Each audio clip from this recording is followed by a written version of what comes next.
Welcome back to Stuck in the Web, brought to you by The Beyonders. We got ourselves here, Richard, William. All right, so Today, Andrew Garfield. Andrew Garfield. There is a lot of controversy between this Spider-Man. Some more dedicated fan, not say more dedicated because they're all different levels. Those who grew up with earlier stuff, I think older who grew up with the Tobey Maguire ones probably didn't find it as good. Younger ones, I think they like this one more because, they're younger. They haven't seen that. They haven't had as much history. And I think what make the older Spider-Man hate it is that the first costume, it had a weird texture that made it look like basketball skin. No, first off, the fans are just wrong. He was not one of the best Spider-Man. I'm going to just disagree. In fact, he's probably the worst Spider-Man. I will say why. Because what everybody puts onto him is that, he was a funny Spider-Man. He was much more quippier than Tobey Maguire was. And here's my thing with that.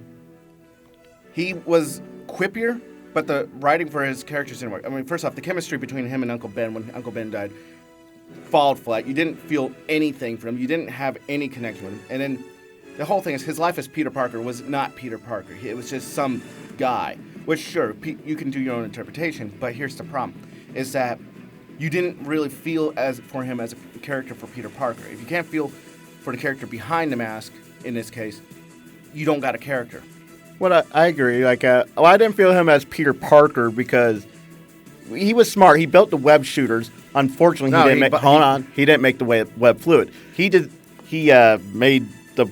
the web fluid from Oscorp, which I didn't care for, and he decided to build the web shooters. So he was electrical smart, but they didn't really show that too much. And then the second one, they cut off his Garfield's screen time as Peter altogether, and mostly had him behind the mask. Yeah, that's true. My whole thing is, humor and charm only goes so much. I mean, I'm going to get you on that. Humor and charm. And I would say this for all the Spider-Man movies so far. They haven't really done too much of the quipping. I mean, they each have like one moment or one quip, but they don't make him a mocker too much. Yeah, but Andrew Garfield was a little bit more playful than Tobey Maguire. Tobey Maguire's was kind of more down to earth and serious.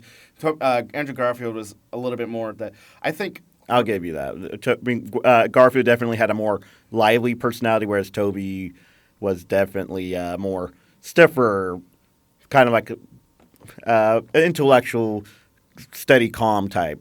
I mean, Andrew Garfield isn't in any case a bad actor. I think he's okay. He's just, to me, he's not Spider-Man.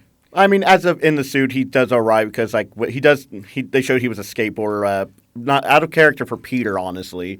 But then again, in the comics, Peter had a motorcycle, so Peter does have a wild, kind of more fun side too. I mean, there's not just it's just I just didn't feel for him. But I mean, that's moving on past Andrew Garfield aspect of it. I mean, God, I can't even remember half the people. This one, I know a good amount of the actors in the supporting cast because they got big names. They had Martin Sheen as Uncle Ben, and then Dennis Leary as Captain George Stacy. Dennis Leary was in that movie. They have some Hollywood names from other films just for their sake of popularity. Yeah, instead of getting. Didn't the person who played Gwen Stacy end up in Jurassic World, or am I thinking of the one who played Gwen Stacy in Spider-Man 3? I'm not sure anymore. There was one of the Gwen Stacys played in Jurassic World. But I did like how they had started Peter with Gwen Stacy in this time around, because that was how it should have been. Gwen Stacy was his first love. She died, and it really hurt him. But I think what's going to get me about the Andrew Garfield stuff is, aside from, first off, his first costume was ugly. His very, very ugly costume. I'm not even going to acknowledge it as a Spider-Man costume. Secondly, his second costume was better. Third, I hate the lizard design. I hated the Green Goblin design. I think the best design was Electro. I thought the best design was the very short-lived Rhino. Oh, yeah. Which having, again, the best moment where the little kid tries to stand up to the bad guy because Spider-Man inspired hope. True. I think the best part to talk about right now is what about the Gwen Stacy aspect about things? Did her being there influence it more? cut her out of the second movie quite a bit too. It's like so you're mostly seeing Peter behind the mask than Right, anything. So it's Yeah, I think we'll talk. We got more to say about Andrew Garfield on another episode. but Electro, his presence as a villain, it was weird because he gave him a very depressing life. Again, I got more to say about Jamie Foxx in I like future. Jamie Foxx, especially when he returned. Tell you what, I think Jamie Foxx is great as a comedian. Like his days on the show in Living Color with Jim Carrey and Damon Wayans. Yeah, Damien. Yeah, those were fun times. And in fact, Jamie Foxx, what was it? With Tom Cruise, did a movie called The Collateral. I think it was called The Collateral.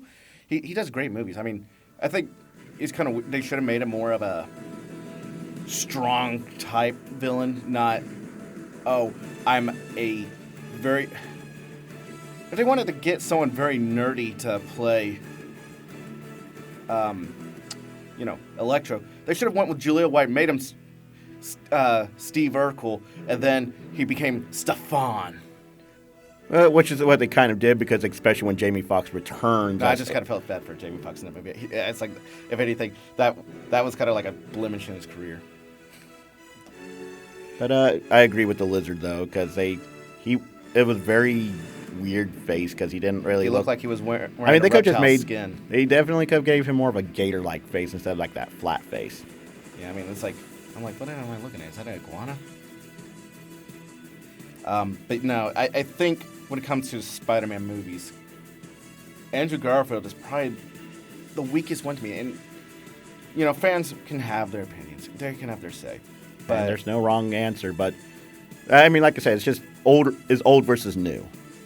I guess in this case, but let me just put it like this: as of like, and want to talk about Andrew Garfield versus the Tobey Maguire. Tobey Maguire was the much better Spider-Man. I'm going to stick with that. I'm standing with my guns on that one.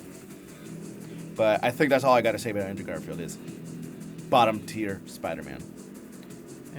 But as a growth of characters, I wish they did grow more. I mean, Peter never grew past Gwen, and it affected him.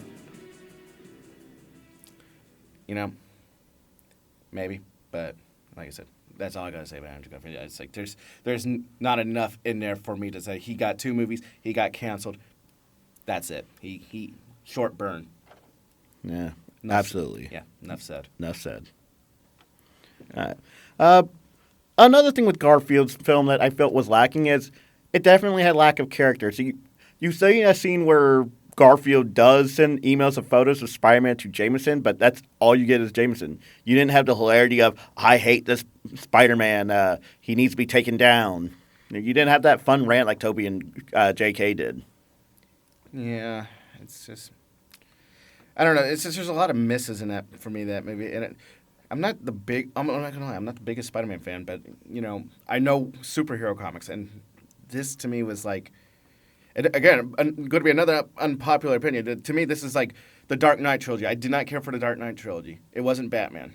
I mean, it was, again, a different Batman. There's always different writings of it, but let's not go on to that topic right now. Yeah. But as of characters, again, I mentioned Harry was the Green Goblin. I didn't really care for this guy. I prefer James Franco's Harry because Harry was confident and more into comics, and this one was just very whiny. No.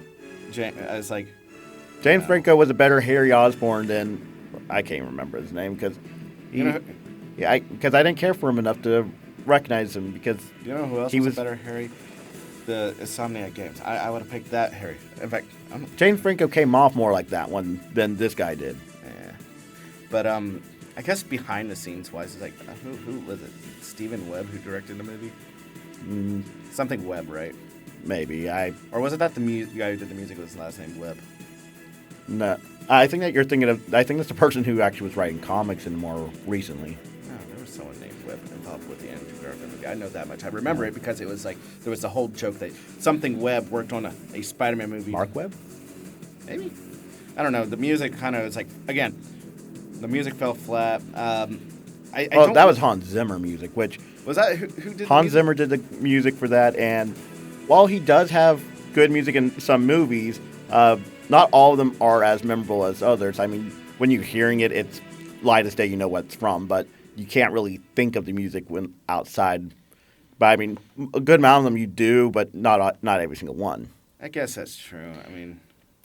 And we were talking about like behind the scenes. I mean, we mentioned Electro was a little bit depressing. You watch deleted scenes; it's even more depressing because he has like he has a mother, right? He has like a mother in his apartment. He's got like a very small apartment. He's got living mother. She's just berating him with insults. You just really feel bad for this character. You really don't want him to be in this situation. You can see why he became a villain because it's definitely angering him and pressuring him. But at the same time, it's like you're trying to make a villain sympathetic, but at the same time, you want the hero to really win. It's not like the Sandman where he's doing stuff for his daughter kind of situation. This is like a guy who's just and I'm thinking about it. You know what really kills me about this?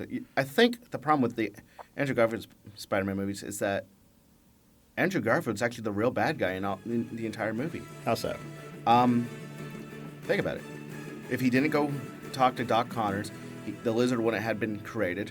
If he didn't talk to Harry, the whole blood. It's just Andrew Garfield's right. If you name that does make him more of a vote for Spider-Man because Peter does make great mistakes and he has to suffer for them. Well, in his conclusion, Andrew Garfield was not Spider-Man, and he created his villains in this version. That concludes our topic on Andrew Garfield. So stay with us next time in Stuck in the Web, and we'll be talking about Tom Holland's Spider-Man. Enough said.